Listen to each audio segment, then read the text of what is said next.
الحمد لله رب العالمين والصلاة والسلام على سيد الأنبياء والمرسلين وعلى آله وصحبه أجمعين أما بعد فأعوذ بالله من الشيطان الرجيم بسم الله الرحمن الرحيم اللهم صل وسلم وبارك على سيدنا ومولانا وحبيبنا محمد وعلى آله وصحبه أجمعين۔ برادران اسلام، یہ نظام قدرت ہے کہ اللہ رب العالمین نے اپنے بندوں کی ضروریات اور مفادات کو ایک دوسرے سے جوڑ رکھا ہے۔ ہر انسان کسی نہ کسی کام اور چیز میں ایک دوسرے کا محتاج ہے۔ قرض بھی انہی انسانی ضروریات میں سے ایک ہے، اور اللہ رسول نے بحیثیت مسلمان عبادت کے ساتھ ساتھ ہمیں مخلوق خدا کی مدد اور حاجت روی پر مشتمل دیگر اچھے کاموں کو بھی حکم دیا ہے۔ ارشاد باری تعالی ہے، یا ایہا الذین آمنوا ارکعوا واسجدوا واعبدوا ربکم وافعلوا الخیر لعلکم تفلحون۔ اے ایمان والو، رکوع اور سجدہ اور اپنے رب کی بندگی کرو اور بھلے کام کرو، اس امید پر کہ تم میں چھٹکارا ہو۔ محتاج اور ضرورت مندوں کی مدد کرنا اور انہیں بوقت ضرورت قرض دینا نیکی اور بھلائی کا کام ہے۔ ہمیں باہم تعاون کا حکم دیتے ہوئے اللہ رب العالمین نے ارشاد فرمایا، وَتَعَاوَنُوا عَلَى الْبِرِّ وَالتَّقْوَىٰ، اور نیکی اور پرہیزگاری کے کاموں پر ایک دوسرے کی مدد کرو۔ اپنے مسلمان بھائی کی کوئی جائز ضرورت پوری کرنا بھی بڑے اجر و ثواب اور فضیلت کا کام ہے۔ سیدنا عبداللہ بن عمر رضی اللہ عنہ سے روایت ہے، سرور دو جہاں صلی اللہ علیہ وسلم نے ارشاد فرمایا، مسلمان کا بھائی ہے، وہ اپنے بھائی پر ظلم نہیں کرتا اور نہ اس کو دوسروں کے حوالے کرتا ہے۔ جس نے اپنے بھائی کی ضرورت پوری کی، اللہ اس کی ضرورت پوری کرے گا۔ جس نے کسی مسلمان کی مصیبت دور کی، اللہ تعالیٰ قیامت کے دن اس کی مصیبت اسے دور فرمائے گا، اور جس نے کسی مسلمان کی ستر پوشی کی، اللہ تعالیٰ قیامت کے دن اس کے عیب چھپائے گا۔ عزیزان محترم، اپنے مسلمان بھائی کو قرض دینا رائے خدا میں صدقہ و خیرات کرنے کی مثل ہے۔ سیدنا ابن مسعود رضی اللہ عنہ سے روایت ہے، حضور نبی کریم صلی اللہ علیہ وسلم نے ارشاد فرمایا، اگر کوئی مسلمان کسی مسلمان کو 2 بار قرض دیتا ہے تو یہ 1 بار صدقہ دینے کی طرح ہے۔ کسی مسلمان کو قرض دینا صدقہ کرنے سے 18 گنا زیادہ اجر و ثواب کا سبب ہے۔ سیدنا انس بن مالک رضی اللہ عنہ سے روایت ہے، سرور کونین صلی اللہ علیہ وسلم نے ارشاد فرمایا، معراج کے شب میں جنت کے دروازے پر صدقہ کا بدلہ 10 گنا اور کسی کو قرض دینے کا اجر 18 گنا لکھا دیکھا۔ میں نے پوچھا کہ جبریل، قرض اجر و ثواب میں صدقہ سے بڑھ کر کیوں ہے؟ جبریل نے عرض کی، سوالی اپنے پاس کچھ مال موجود ہونے کے باوجود جو مانگتا ہے، جبکہ قرض دار صرف ضرورت کے وقت ہی قرض لیتا ہے۔ سیدنا عبداللہ بن مسعود رضی اللہ عنہ سے روایت ہے، تاجدار رسالت صلی اللہ علیہ وسلم نے ارشاد فرمایا، اپنے مسلمان بھائی کو دیا جانے والا ہر قرض صدقہ ہے۔ حضرات گرامی قدر، دنیا میں اپنے قرض کی ادائیگی بھی آخرت میں دخول جنت کا ایک سبب ہے۔ سیدنا ثوبان رضی اللہ تعالیٰ عنہ سے روایت ہے، رسول اللہ صلی اللہ علیہ وسلم نے ارشاد فرمایا، جو تکبر، خیانت اور قرض سے بری ہو کر مرا وہ جنت میں داخل ہوگا۔ حضرات محترم، قرض کی ادائیگی کسی قدر ضروری اور اہم چیز ہے۔ اس کا اندازہ اس بات سے خوب لگایا جا سکتا ہے کہ قرض شہید کے لیے بھی ناقابل معافی امر ہے۔ شہید کے تمام گناہ معاف کر دی جاتے ہیں، لیکن اس کا قرض معاف نہیں ہوتا۔ سیدنا عبداللہ بن عمر بن عاص رضی اللہ عنہ سے روایت ہے، رحمت عالمیان صلی اللہ علیہ وسلم نے ارشاد فرمایا، قرض کے سوا شہید کے تمام گناہ معاف کر دی جاتے ہیں۔ جانے برادر، قرض داری ایک ایسی نحوست ہے جس کے باعث انسان جھوٹ اور وعدہ خلافی جیسے گناہوں کا بھی مرتکب ہونے لگتا ہے۔ نیز خواہ مقروض ہونا حضور نبی کریم صلی اللہ علیہ وسلم کو سخت ناپسند ہے۔ سیدنا عائشہ صدیقہ طیبہ طاہرہ رضی اللہ تعالی عنہا فرماتی ہیں، رسول اللہ صلی اللہ علیہ وسلم یوں دعا فرماتے تھے، اے اللہ، میں گناہ اور قرض سے تیری پناہ میں آتا ہوں۔ پھر کسی کہنے والے نے عرض کی، یا رسول اللہ، کیا وجہ ہے کہ آپ صلی اللہ علیہ وسلم قرض سے بہت زیادہ پناہ طلب کرتے ہیں؟ تو سرکار دو جہاں صلی اللہ علیہ وسلم نے ارشاد فرمایا، جب آدمی مقروض ہوتا ہے تو ٹال مٹول کے طور پر جھوٹ بھی بولتا ہے اور وعدہ کرتا ہے تو خلاف ورزی بھی کرتا ہے۔ جانے برادر، قرض لے کر واپس نہ کرنا نہایت مذموم بات ہے۔ اللہ تعالیٰ بروز قیامت ایسے شخص کی سخت پکڑ فرمائے گا، اسے ذلیل و رسوا فرمائے گا۔ سیدنا ابو ہریرہ رضی اللہ عنہ سے روایت ہے، رسول اکرم صلی اللہ علیہ وسلم نے ارشاد فرمایا، جس نے لوگوں کے اموال دیے اور وہ ان کو ادا کرنے کا ارادہ رکھتا ہے تو اللہ تعالیٰ دنیا میں معاونت فرما کر اس کی طرف سے ان اموال کو ادا کر دے گا، یا بروز قیامت قرض خواہ کو اپنا قرض معاف کرنے پر راضی فرمائے گا۔ اور جس نے لوگوں کے اموال لیے وہ ان کو تلف کرنے یعنی مال غصب کرنے اور نہ دینے کا ارادہ رکھتا ہے، اللہ تعالیٰ اسے رزق اور مال و اسباب کی تنگی میں مبتلا کر تلف فرما دے گا۔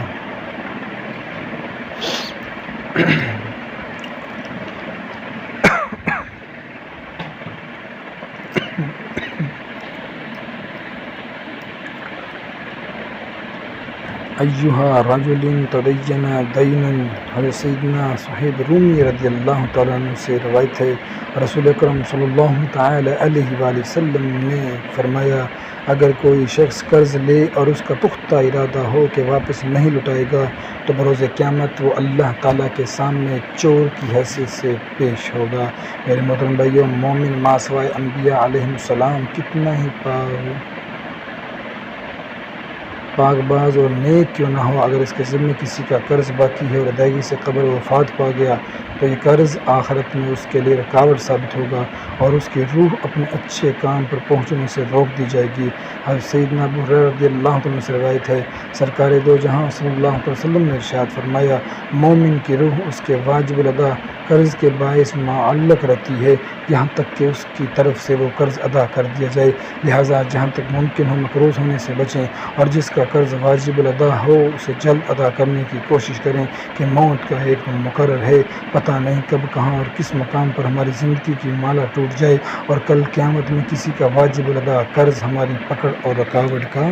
باعث بن جائے۔ عزیزان من، ان لوگوں کو بھی خوب غور و فکر کرنا چاہیے جن کے والدین اس فانی دنیا سے وفات پا چکے ہیں اور اپنے ذمے واجب الادا کر چھوڑ گئے ہیں۔ ان پر لازم ہے کہ والدین کے چھوڑے ہوئے مال پر اپنا حق جتائے کے بجائے پہلے ان کا قرض ادا کریں، اس کے بعد مال و وراثت تقسیم کریں، اور اگر کسی کے والدین نے قرض کے سوا کچھ نہ چھوڑا یا والدین اب بھی حیات ہے لیکن اپنی تنگدستی اور غربت کے باعث قرض ادا کرنے سے قاصر ہیں تو اولاد کو چاہیے کہ اپنے ذاتی مال سے والدین کا قرض ادا کریں۔ ایسا کرنا خاتمہ بالخیر کا سبب ہوگا اور اس کا حشر نیک لوگوں کے ساتھ ہوگا۔ حضرت سیدنا عبداللہ بن عباس رضی اللہ عنہ سے روایت ہے، سرکار دو جہاں صلی اللہ علیہ وسلم نے ارشاد فرمایا، جو اپنے ماں باپ کی طرف سے حج کرے یا ان کا قرض ادا کرے اللہ تعالیٰ بروز قیامت اسے نیکوں کے ساتھ اٹھائے گا۔ حضرات اکرام قدر، مقروض کو مہلت دینا اور اس کے ساتھ نرمی کا برتاؤ کرنا بخش و مغفرت کا ذریعہ ہے۔ حضرت سیدنا ابو ہریرہ رضی اللہ عنہ سے روایت ہے، رسول اکرم صلی اللہ علیہ وسلم نے ارشاد فرمایا، تم سے پہلی امتوں میں ایک شخص لوگوں کو قرض دیا کرتا تھا اور اپنے لڑکے سے کہتا تھا کہ جب تم کسی غریب آدمی کے پاس جاؤ تو اس سے درگزر کرنا، یعنی نرمی برتنا، شاید اللہ تعالیٰ بھی ہم سے درگزر فرمائے۔ پھر جب اللہ تعالیٰ سے اس کی ملاقات ہوئی تو اللہ عز و جل نے اسے درگزر فرمایا، یعنی اسے معاف کر دیا۔ مقروض تنگدست کو ادائیگی قرض میں مزید مہلت دینا، اسے اپنا قرض معاف کر دینا قیامت کی سختیوں سے نجات کا بہترین ذریعہ ہے۔ حضرت سیدنا ابو قتادہ رضی اللہ عنہ سے روایت ہے، مصطفیٰ جان رحمت صلی اللہ علیہ وسلم نے ارشاد فرمایا، جسے یہ بات پسند ہو کہ اللہ تعالیٰ سے قیامت کی سختیوں سے نجات دے تو اسے چاہیے کہ تنگدست کو مہلت دے یا پھر اسے معاف کر دے۔ رضا الہی کی خاطر کسی کو اپنا قرض معاف کر دینے والا بروز قیامت عرش الہی کے سائے میں ہوگا۔ حضرت سیدنا ابو السیرقاء بن عمر رضی اللہ عنہ سے روایت ہے، تاجدار مدینہ صلی اللہ علیہ وسلم نے ارشاد فرمایا، قیامت کے دن اللہ تعالیٰ کے عرش کے سائے میں جگہ پانے والا سب سے پہلا شخص وہ ہوگا جو تنگدست کو اتنی مہلت دے کہ وہ قرض اتارنے کے قابل ہو جائے یا اپنا قرض اس پر صدقہ کر کے یہ کہہ دے کہ میرا تجھ پر جتنا قرض ہے وہ اللہ کی رضا کے لیے صدقہ ہے، اور قرض کی رسید پھاڑ ڈالے۔ لہٰذا ہر صاحب اختیار اور صاحب ثروت مسلمان کو چاہیے اپنے ضرورت مند مسلمان بھائیوں کی مدد کرے، ان کی ضروریات کا خیال رکھے، ان کی حاجت روائی کرے اور وقت ضرورت انہیں قرض حسنہ دے، قرض واپس لوٹانے کے لیے زیادہ سے زیادہ مہلت دے، جلد واپسی کا تقاضا اور سختی نہ برتے، ان کی مجبوری کا لحاظ رکھے اور اگر دشواری نہ ہو تو انہیں اپنا قرض معاف کر دے۔ ارشاد باری تعالیٰ ہے، اور اگر قرضہ داری تنگی والا ہو تو اسے مہلت دو آسانی تک، اور قرض اس پر بالکل چھوڑ دینا، معاف کر دینا تمہارے لیے زیادہ بھلا ہے اگر جانو۔ علامہ سید نعیم الدین مراد آبادی رحمۃ اللہ علیہ صحت مبارکہ کے تحت فرماتے ہیں کہ قرضہ دار اگر تنگ دست یا ندار ہو تو اس کی مہلت دینا یا قرض کا جز یا کل معاف کر دینا سب اجر عظیم ہے۔ مسلم شریف کی حدیث میں ہے، سید عالم صلی اللہ علیہ وسلم نے فرمایا، جس نے تنگ دست کو مہلت دی یا اس کا قرضہ معاف کیا، اللہ تعالیٰ اس کو اپنے سائے رحمت عطا فرمائے گا جس روز اس کے سائے کے سوا کوئی سایہ نہ ہوگا۔ برادران اسلام، بعض لوگوں نے سودی قرض لینے دین کا کاروبار بنا رکھا ہے، ضرورت مند اور مجبور لوگوں کو قرض دیتے ہیں اور ان کی مجبوری سے فائدہ اٹھا کر نفع کے نام پر ان سے اضافی رقم وصول کرتے ہیں، جبکہ بروقت عدم ادائیگی ادائیگی کی صورت میں واجب الادا رقم میں مزید اضافہ کر دیتے ہیں۔ ایسے ہی بعض قرض خواہ قرض کی رقم کے بدلے زر ضمانت کے طور پر اپنے پاس گروی رکھی گاڑی، گھر یا کسی دوسری چیز کو قرض کی ادائیگی تک اپنے ذاتی استعمال میں لاتے ہیں یا کسی اور کو دے کر اس سے کرایہ وصول کرتے ہیں۔ ایسا کرنا بھی ناجائز و حرام اور خالصاً سود ربا ہے، کیونکہ گروی رکھی گئی چیز ایک امانت اور قرض کے بدلے میں ہے، اور قرض پر لیے جانے والا نفع چاہے وہ مال کی صورت میں ہو یا کسی اور فائدہ یا رعایت کی صورت میں ہو، سود ہے۔ لہٰذا اس سے نفع اٹھانا قرض خواہ کے لیے ہرگز جائز نہیں۔ حضرت سیدنا علی المرتضیٰ رضی اللہ عنہ سے روایت ہے، رحمت عالم صلی اللہ علیہ وسلم نے ارشاد فرمایا،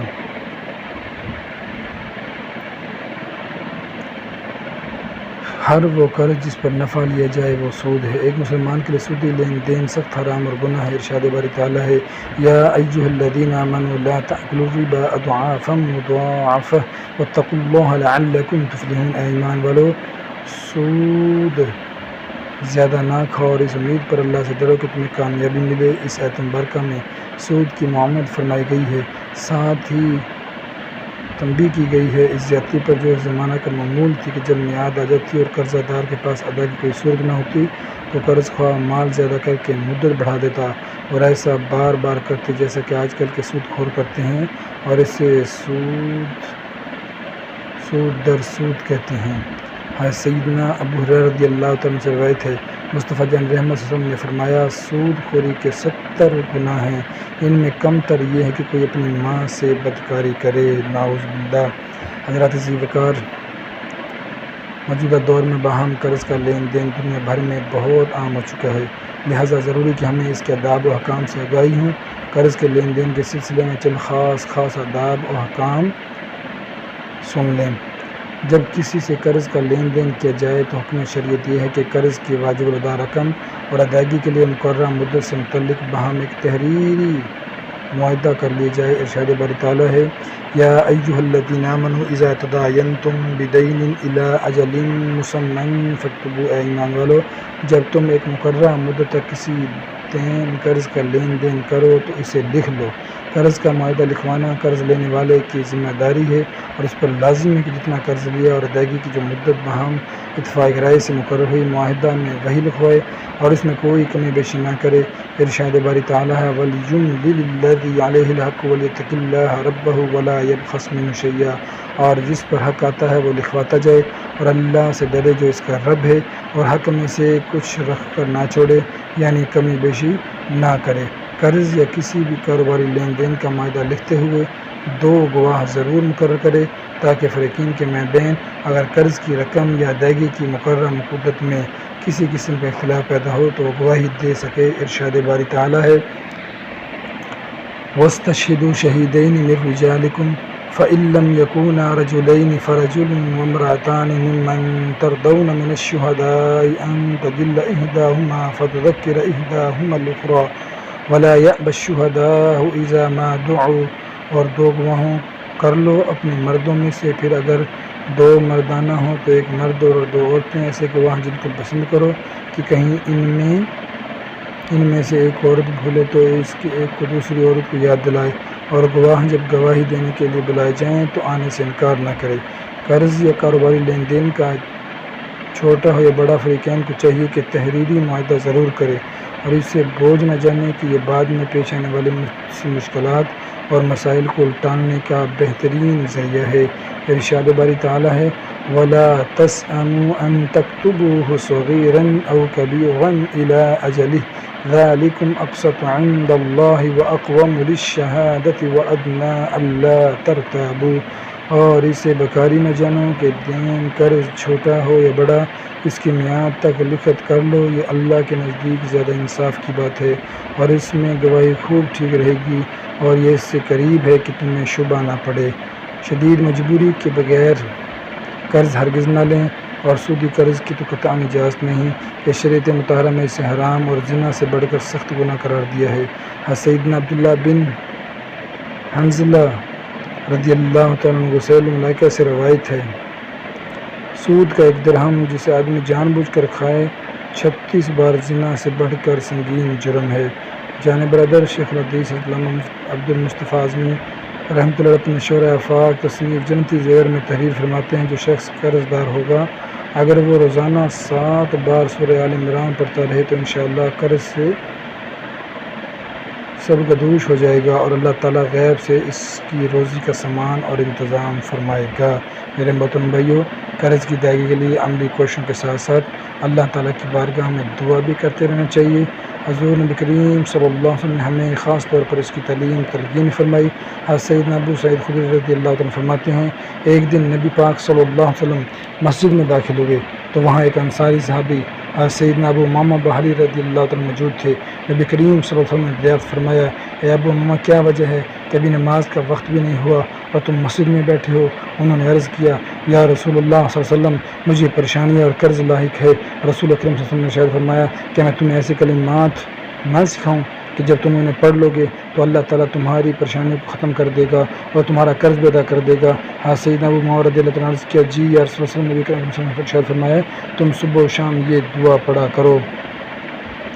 اللہم انی اعوذ بک من الہم والحزن واعوذ بک من العجز والکسل واعوذ بک من الجبن والبخل واعوذ بک من غلبۃ الدین وقہر الرجال۔ اے اللہ،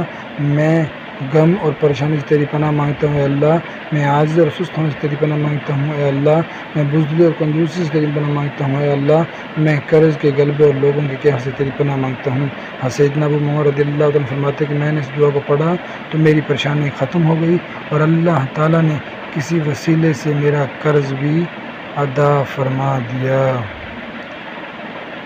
معزز سامعین، مقروض کو چاہیے کہ مقررہ میعاد سے قبل قرض ادا کرنے کی بھرپور کوشش کرے کہ یہ ادائیگی قرض اور اپنے وعدہ کی پاسداری کا سب سے اچھا طریقہ ہے اور اس کا ہمیں حکم ہے۔ ارشاد باری تعالیٰ، وَأَوْفُوا بِالْعَهْدِ إِنَّ الْعَهْدَ كَانَ مَسْئُولًا، عہد پورا کرو، یقیناً عہد سے متعلق سوال ہونا ہے۔ میرے عزیز دوستوں، بھائیوں اور بزرگوں، بعض لوگ قدرت کے باوجود اپنا قرض ادا کرنے میں تاخیر سے کام لیتے ہیں اور بر وقت ادائیگی نہیں کرتے۔ یہ انتہائی نامناسب اور غیر اخلاقی بات ہے۔ کسی عذر کے بغیر قرض کی ادائیگی میں تاخیر اور اپنے مسلمان بھائی کی اذیت پہنچانا ظلم ہے۔ حضرت سیدنا ابو ہریرہ رضی اللہ عنہ سے روایت ہے، رسول اکرم صلی اللہ علیہ وسلم نے ارشاد فرمایا، قرض کی ادائیگی میں قدرت کے باوجود صاحب قدرت کا ٹال مٹول کرنا ظلم ہے، اور جب تمہارے قرض کی ادائیگی کسی مالدار کے ضامن بنا دیا جائے اور مقروض بلا عذر قرض کی ادائیگی میں ٹال مٹول کرے تو ضامن سے تقاضا کرو اور اس کے ذریعے مقروض سے اپنا قرض وصول کرو، اور اگر مقروض وعدہ کے مطابق مقررہ وقت پر قرض ادا کرنے سے قاصر ہو تو اسے چاہیے قرض خواہ کے پاس جا کر اس سے معذرت کرے اور مزید مہلت حاصل کرے۔ آج کل عموماً دیکھا جاتا ہے کہ جب قرض کی ادائیگی کا مقررہ وقت آ جاتا ہے تو قرض دار قرض ادا کرنے یا عدم ادائیگی کی صورت میں معذرت کرنے کے بجائے قرض خواہ کا سامنا کرنے سے کتراتا ہے، اسے بار بار اپنی دکان یا گھر کے چکر لگواتا ہے اور اس کی کال اٹینڈ کرنے کے بجائے اس کا فون نمبر بلاک کر دیتا ہے۔ یہ طرز عمل کسی طور پر مناسب نہیں، لہٰذا ہمیں چاہیے کہ ہماری مشکل میں ہمیں قرض دینے والے محسن کی نیکی کا بدلہ یوں برائیوں سے نہ دیں، بلکہ کوشش کریں اس کا قرض بر وقت ادا کریں، اور ہر ادائیگی کی صورت نظر نہ آتی ہو تو اس سے احترام معافی مانگ کر مزید مہلت کی درخواست کرے۔ اے اللہ، ہمیں قرض سمیت تمام لین دین میں احکام شریعت پر عمل کی توفیق عطا فرما، جو مقروض ہیں انہیں قرضوں سے خلاص عطا فرما، جو قرض خواہ اور مالدار ہیں انہیں اپنا قرض معاف کرنے اور مقروضوں کے ساتھ نرمی برتنے کا جذبہ اور سوچ عنایت عطا فرما، رزق حرام اور مال ناحق سے محفوظ فرما اور دوسروں کا قرض بر وقت ادا کرنے کی توفیق عطا فرما۔ اے اللہ، ہمیں اپنے حبیب صلی اللہ علیہ وسلم کے وسیلہ جلے سے ہماری دعائیں اپنی بارگاہ بے کس پناہ میں قبول فرما، ہمارے ظاہری باطن تمام گندگیوں سے پاک صاف فرما، اپنے حبیب صلی اللہ علیہ وسلم کے ارشادات پر عمل کرتے ہوئے قرآن و سنت کی محبت اور اخلاص سے بھرپور اطاعت کی توفیق عطا فرما، آمین بجاہ النبی الامین صلی اللہ تعالی